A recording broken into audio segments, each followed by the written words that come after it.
joining us today. I'm Stuart Moss, the Managing Director of RevOps, and I'm joined by a guest who I'll introduce shortly. Revenue teams are under constant pressure to do more with less, yet one of the biggest barriers to performance remains something many organisations underestimate: platform adoption. Organisations often believe they have a forecasting, a reporting or a productivity issue, when in reality they have an adoption issue. When CRM usage is inconsistent, leadership loses visibility, forecasting confidence declines, and commercial decisions become slower and less reliable. Today, we're joined by Jeff Davis, Director of Revenue Operations at Lucas Oil Products, who has in previous roles led transformations that have increased Salesforce adoption from 30% to over 90% in a complex commercial environment. Jeff's kindly going to walk us through what wasn't working, what changed, and what leaders can do to ensure CRM becomes an operating advantage, not an administrative burden. Jeff, if we may, hello, welcome. Hello. And let's start with a reality you've walked into before, sir. Yeah. Several years ago, for example, what did Salesforce adoption look like in practice? Yeah. So in various types of roles I've walked into, they've been smaller sales teams. Typically, if you've been in RevOps long enough, you hear the same story. No matter what CRM you're using, it was always implemented incorrectly. There was no true ownership of the CRM. And as time goes on, your customers change, the market changes, how you go to market changes, and your CRM was set up for 5 years ago, not today. So it just gives a bad situation for everybody involved. Leadership can't trust what's in there. Your sellers and your end users don't want to use the product because they're trying to fit a square peg into a round hole. And it's just a waste of time. And it just loses trust. And nobody likes it. And it makes it hard for a RevOps professional coming in brand new. You get a lot of headwinds, a lot of speed bumps along the way when you come in to try to improve adoption and rebuild that trust in the CRM, whether it be Salesforce, HubSpot, or anything else that's out there. 100%. When you're in that situation, what commercial decisions are hardest for leadership to make because of low adoption? I mean, you name it, priorities, what opportunities should senior leadership spend their time on? Is your ICP still correct? Do you have one or many sales processes going on? And does your Salesforce opportunity management process match your sales structure? So, it's hard to rank priorities for senior leaders, even frontline managers. And if you don't trust the opportunities that are in there, you don't trust the account information, the contact information, activity information in there, there's no way in the world you're going to make any sort of reliable forecast outside of just identifying who your really good sellers are and putting all your money on them to come through as they say they are. And then anything else that kind of comes through is gravy on top of that. So you're really flying blind from a organizational standpoint, a leadership standpoint, and it really comes back to what's working, what's not. Then if you continue to follow that spiral, you go out to the marketing team. You can't relate leads driven by marketing back to marketing. You can't relate it to specific campaigns. You don't know if the workshops you go to, the trade shows you go to are working, anything like that. You continue to spiral out. Product is not getting information from the sales team to improve your product list. It's hard for finance to forecast revenue as well. You name it, you can just follow that spiral out there. And it does not take long for that to spread out and get a bad taste across the entire organization. No, not at all. And when you look back holistically on those times before you've been on your journey, where were teams feeling the most impact? Is it forecasting? Is it accuracy? Is it pipeline? Yeah, I think it's all encompassing. Every organization wants to be able to forecast, run deal reviews, make sure that the appropriate opportunities are seen by leadership. Your customers are being supported.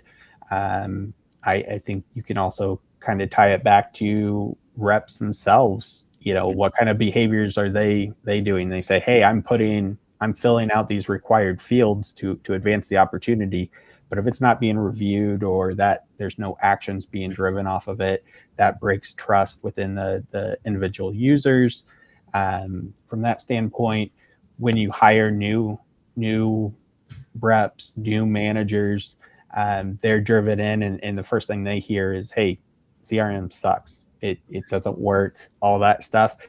That doesn't leave a very good taste, and that just continues to spiral the problem. So, I think, it again, it does not take long for a bad CRM platform instance to spiral and not just affect sales, not just affect revenue, but it affects the entire organization.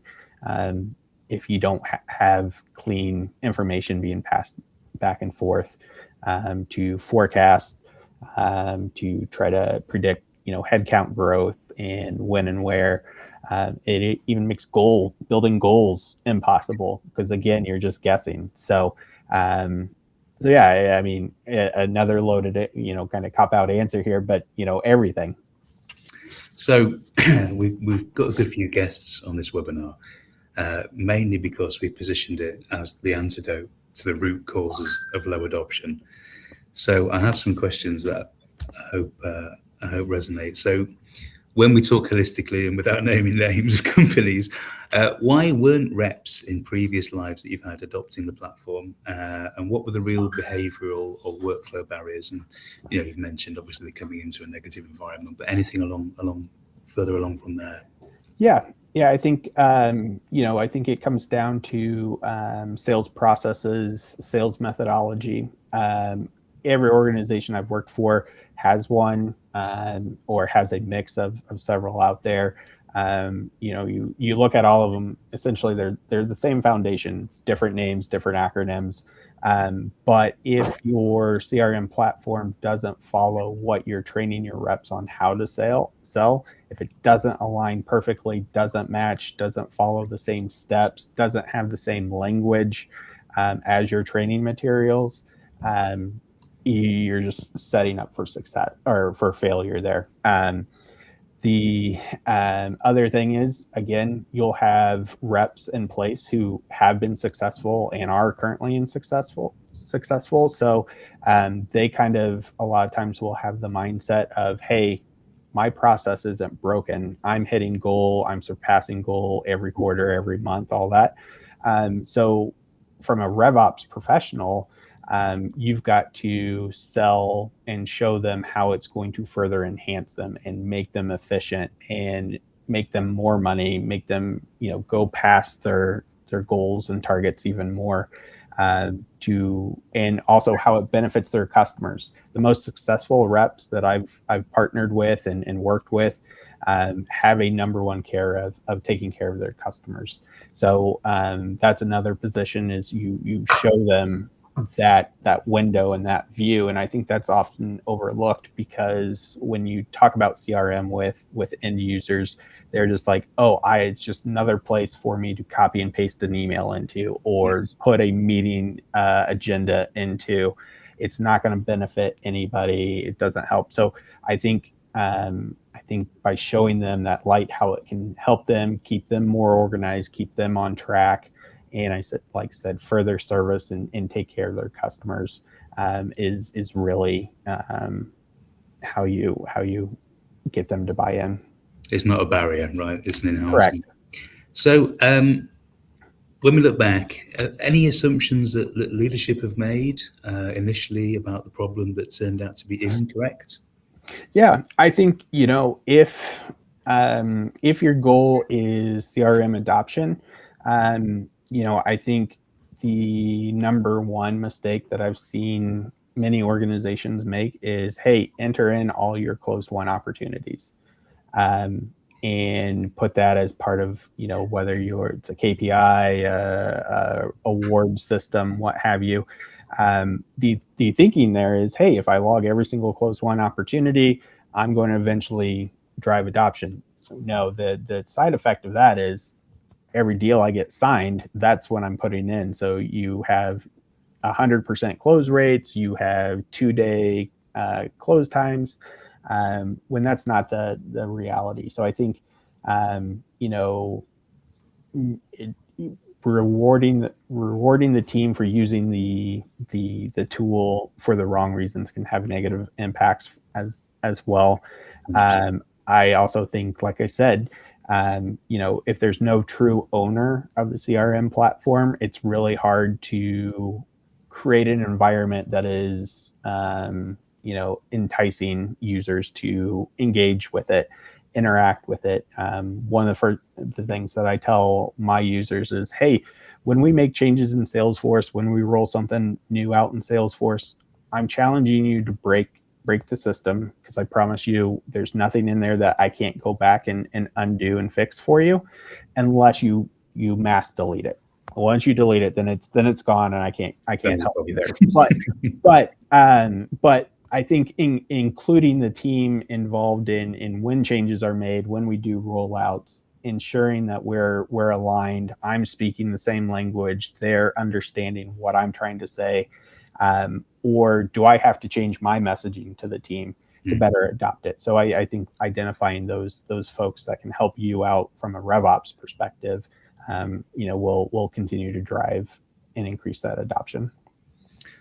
And when you look back, where or what was the biggest sort of daily friction in the selling workflow that discouraged usage, that stopped people wanting to log on?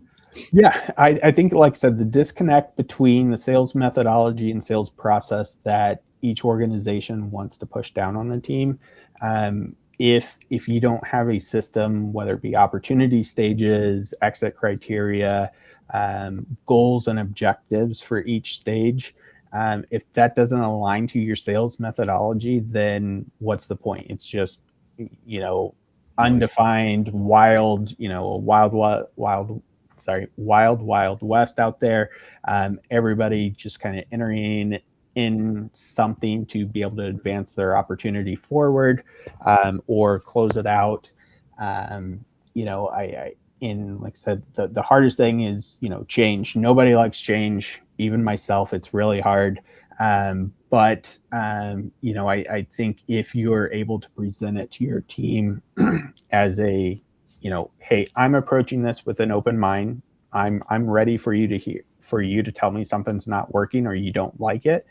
But I need you to have an open mind as well and accept, like, hey, this is a new idea. It's new for you. It'll be uncomfortable for a while, but I promise you we will get through this together, and we'll make changes as need be.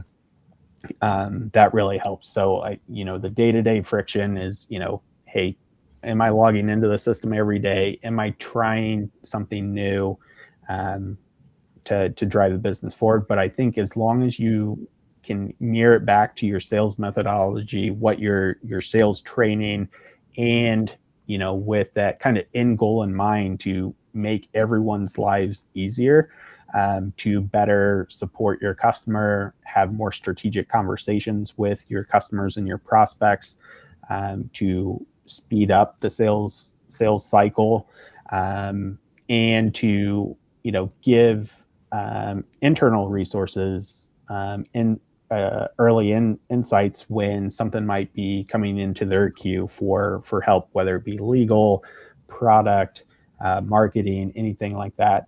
I think you continue to showcase how that's going to help everybody service your customer better. 100%. And any new thing, it's human nature. People will give it as many opportunities as they can for it to not come back into their day, right? Yes.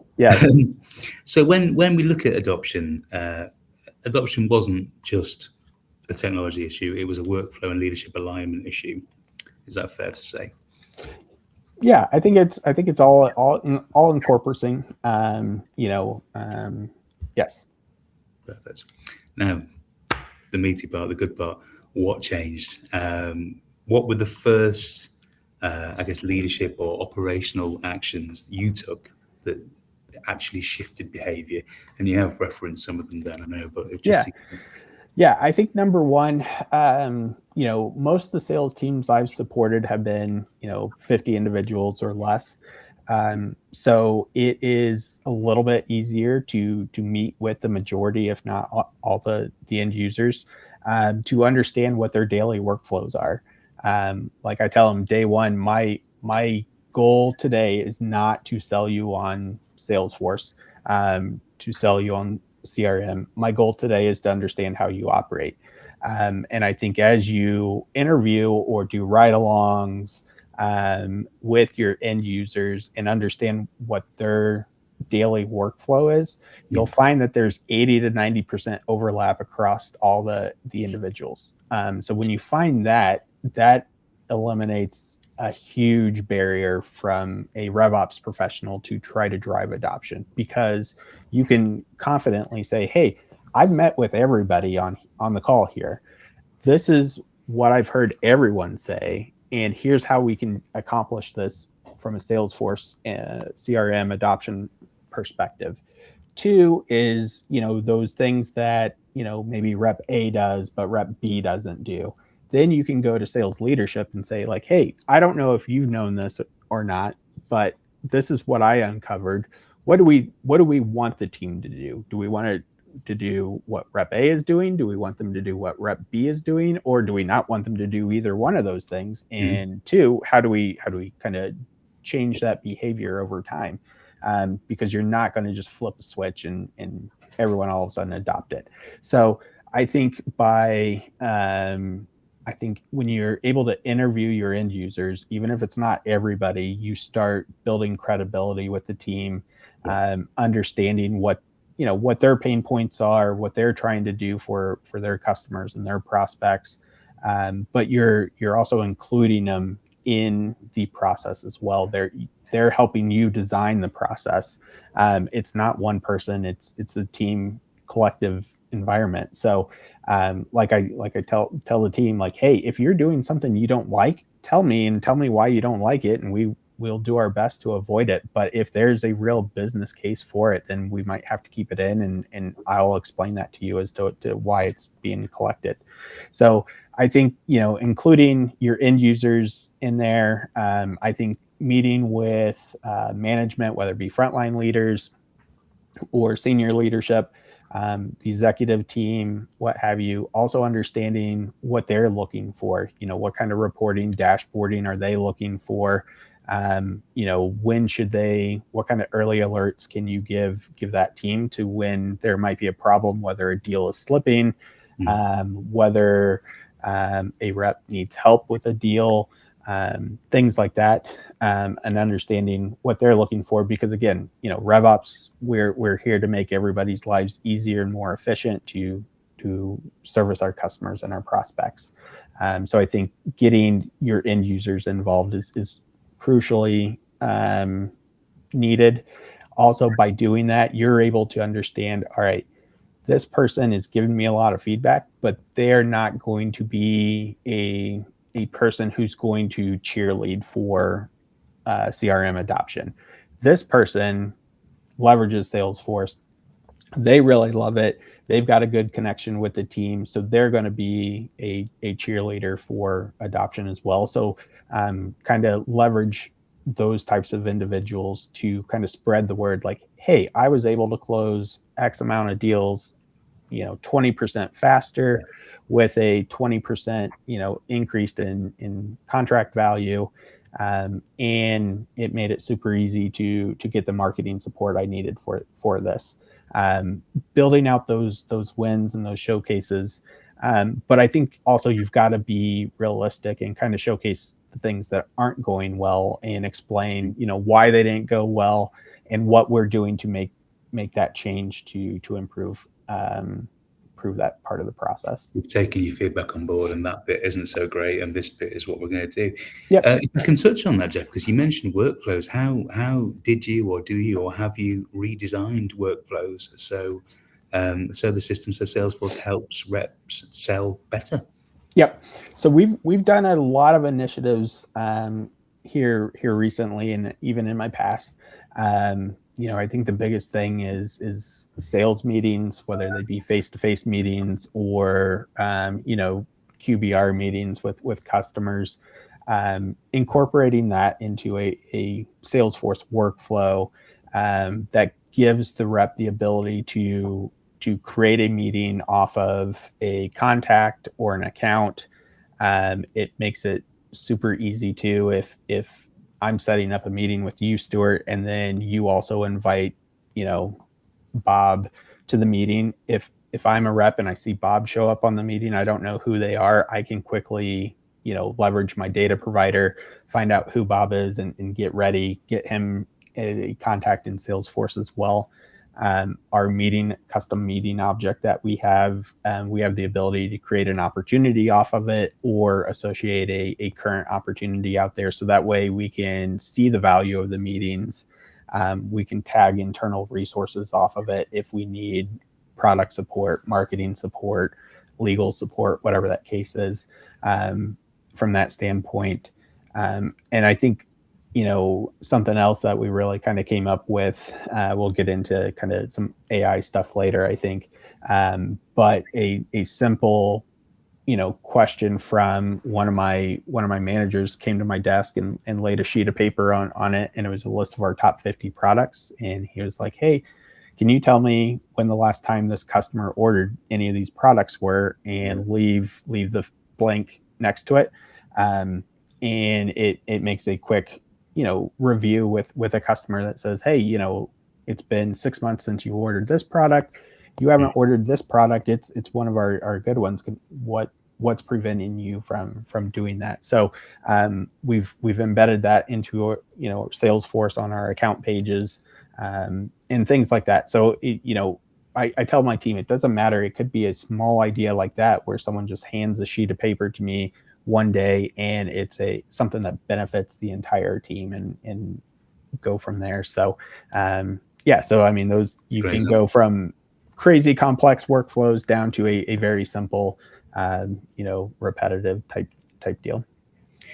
We say it a lot to frontline management: you're going to get the information you want, and you aren't going to have to answer the same questions every day. Yes. It really does make things a lot better all around.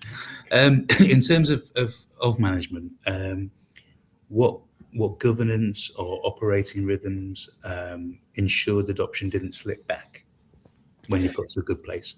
Yeah, I think once you get into a place where your instance reflects your sales methodology, your sales processes, it's incumbent to work with sales management to do pipeline reviews, deal reviews, things like that, to one, show that reps are creating opportunities, working opportunities like they should, and also, kind of the post-close review. So closed, lost opportunity. Why'd we lose it? Was there any chance of winning it? Is there anything we need to share with other departments to either create better battle cards, or can we share with product as to, hey, it would be really great if we had a product that could do this, and kind of put that in, is that potential to be in a roadmap, things like that.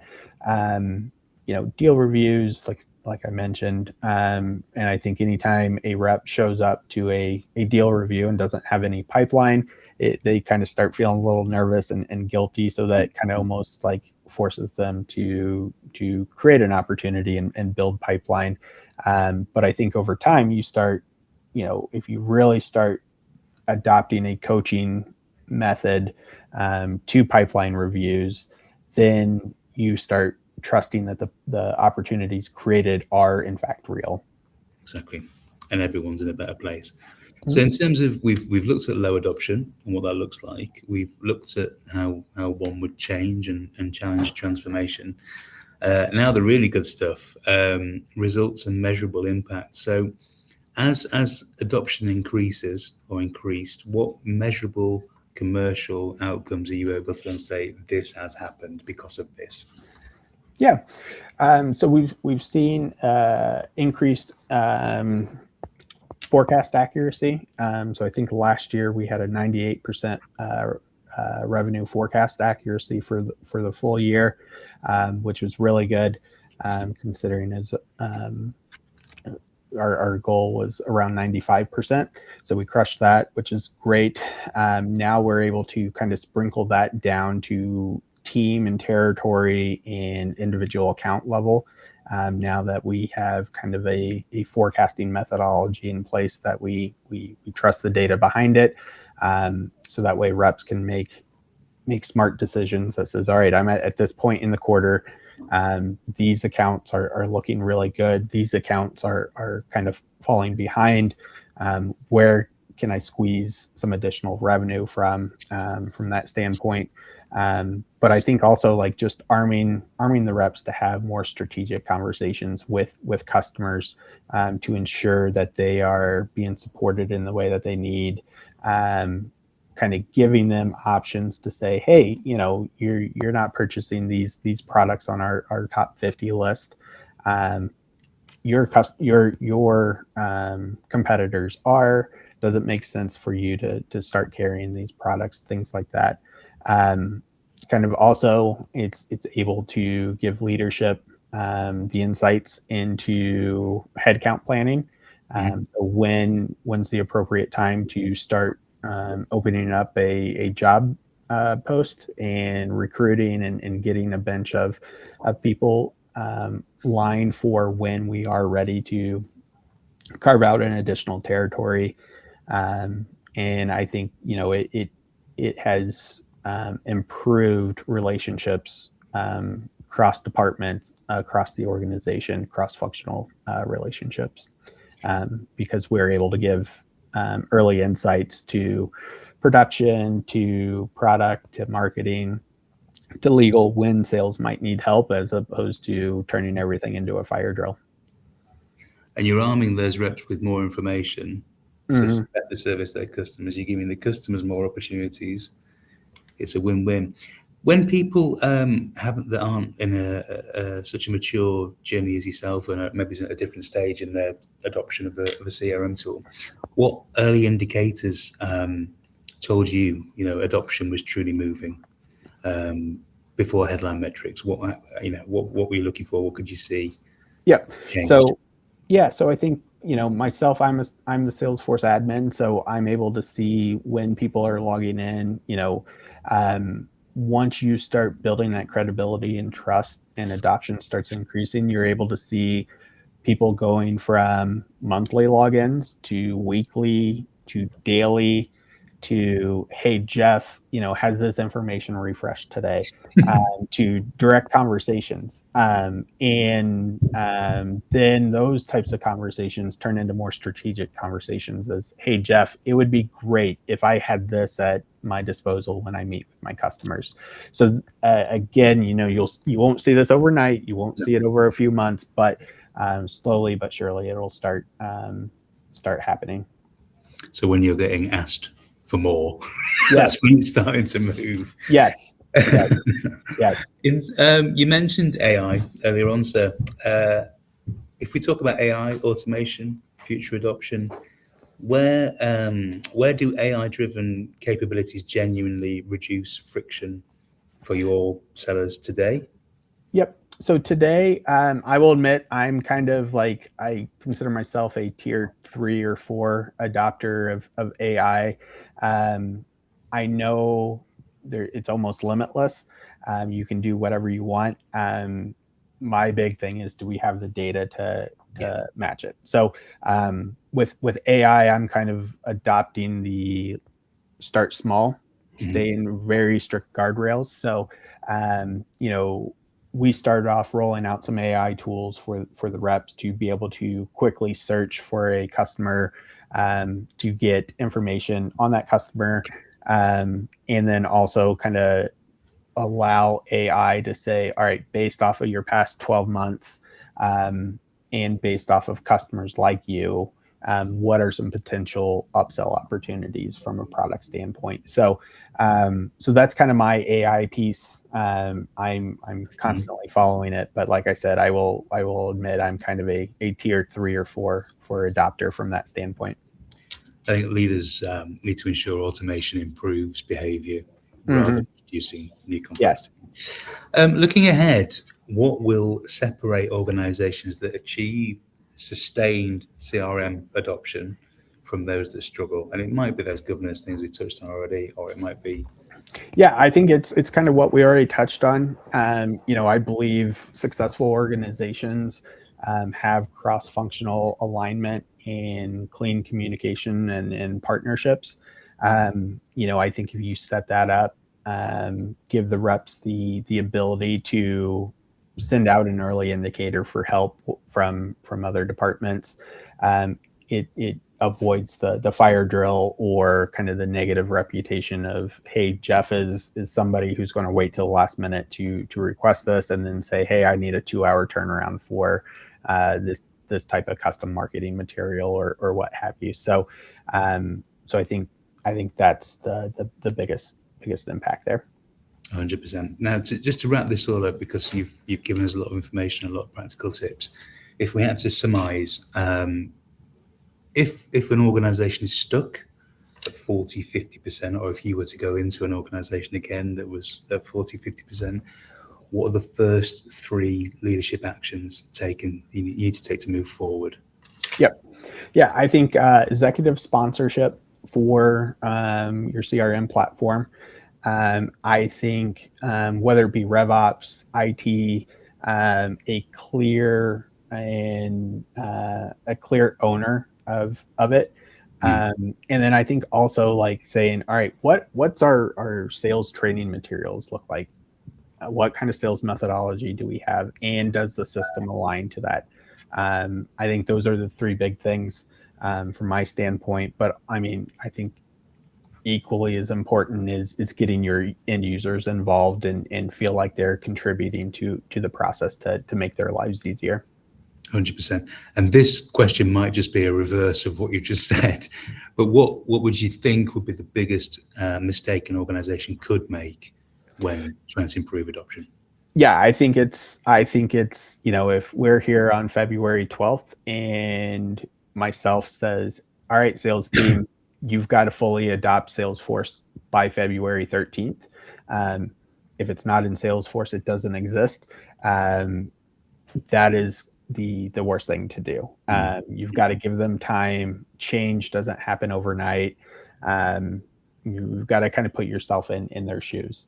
And I think by doing some of the things that I mentioned earlier will help with that standpoint. But I think by giving a drop dead deadline to make that change is kind of, a definitely do not do. This is here, adopt it. Yes.